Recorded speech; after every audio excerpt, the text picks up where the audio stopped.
ಚೆನ್ನಮ್ಮಾರ ಅಂತಿಮ ಯಾತ್ರೆಗೆ ಕ್ಷಣಗಣನೆ ಆರಂಭವಾಗಿದೆ. ಪದ್ಮನಾಭನಗರದಲ್ಲಿ ಪಾರ್ಥಿವ ಶರೀರಕ್ಕೆ ಪೂಜೆಯನ್ನು ಸಲ್ಲಿಸಲಾಗುತ್ತದೆ.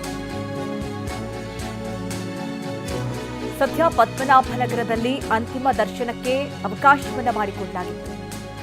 ಈಗ ಅಂತಿಮ ಯಾತ್ರೆ ಇನ್ನೇನು ಕೆಲವೇ ಕ್ಷಣಗಳಲ್ಲಿ ಆರಂಭವಾಗುತ್ತೆ. ಸದ್ಯ ಪೂಜೆ ಪುನಸ್ಕಾರದ ಬಳಿಕ ಅಂತಿಮ ಯಾತ್ರೆ ಆರಂಭ. ಬೆಂಗಳೂರಿನಿಂದ ಹಾಸನದವರೆಗೂ ಕೂಡ ಅಂತಿಮ ಯಾತ್ರೆ ನಡೆಯುತ್ತೆ. ರಸ್ತೆ ಮಾರ್ಗವಾಗೇ ಚೆನ್ನಮ್ಮಾರ ಯಾತ್ರೆ ಸಾಗುತ್ತೆ.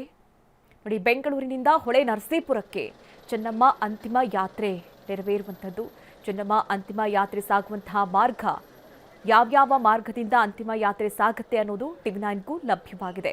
ಅಂದರೆ Nelamangala cross, Soluru cross, Maruru hand post, ಹಾಗೆ Kunigal cross, Bellur cross, Kadapalli cross, Hirisave cross, Channarayapatna, ಅದಾದ ನಂತರ ಎಳೆಯೂರು ಅಂದರೆ Udayapura, Shantigrama, Bhunalli cross, Hassan dairy circle, NR circle, Mosale Hosahalli ಮಾರ್ಗವಾಗಿ ಯಾತ್ರೆ ಸಾಗುತ್ತೆ. ರಾತ್ರಿ ಹೊಳೆ ನರಸೀಪುರದ ರೇವಣ್ಣ ನಿವಾಸದಲ್ಲಿ ಅಂತಿಮ ದರ್ಶನಕ್ಕೆ ಅವಕಾಶವನ್ನು ಕಲ್ಪಿಸಿಕೊಡಲಾಗುತ್ತೆ. ಇನ್ನು ಹೊಳೆ ನರಸೀಪುರದಲ್ಲಿರುವಂತಹ ಚೆನ್ನಮ್ಮಾರ ಪುತ್ರ ರೇವಣ್ಣ ನಿವಾಸ, ಅಲ್ಲಿ ಕೊನೆಯದಾಗಿ ಅಂದರೆ ಇವತ್ತಿನ ರಾತ್ರಿ ಅಲ್ಲಿ ಪಾರ್ಥಿವ ಶರೀರವನ್ನು ಇರಿಸಲಾಗುತ್ತೆ.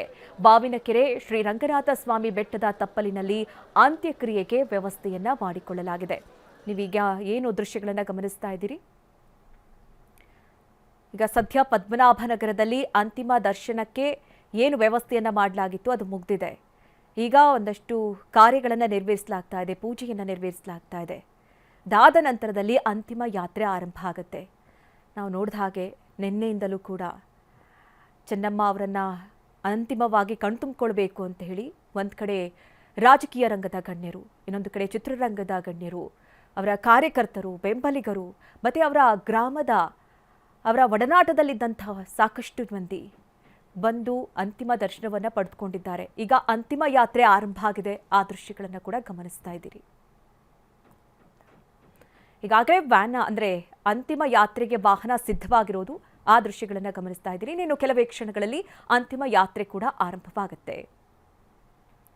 ನೋಡಿ, ಚೆನ್ನಮ್ಮ ಅವ್ರ ಬಗ್ಗೆ ಮಾತನಾಡ್ತಾ ಇದ್ವಿ. ಅವರು ಯಾವುದೇ ರೀತಿ ಹೊರಗಡೆ ತುಂಬ ವಿಶೇಷವಾಗಿ ಕಾಣಿಸ್ಕೊಳ್ಬೇಕು, ಯಾವುದೋ ರಾಜಕೀಯ ವೇದಿಕೆಯಲ್ಲಿ ಕಾಣಿಸ್ಕೊಳ್ಬೇಕು, ಯಾವುದೇ ಆಸೆ ಆಕಾಂಕ್ಷೆಗಳಿಲ್ಲದೆ ತಮಗಾಗಿ, ತಮ್ಮ ಕುಟುಂಬಕ್ಕಾಗಿ, ಕಷ್ಟದಲ್ಲಿದ್ದಂಥವರಿಗಾಗಿ ಬದುಕಿದಂಥವ್ರು. ಹಾಗಾಗಿ ಅವರ ವ್ಯಕ್ತಿತ್ವದ ಬಗ್ಗೆ ಈಗ ಹೆಚ್ಚಿನ ಜನ ಮಾತನಾಡ್ತಾ ಇದ್ದಾರೆ.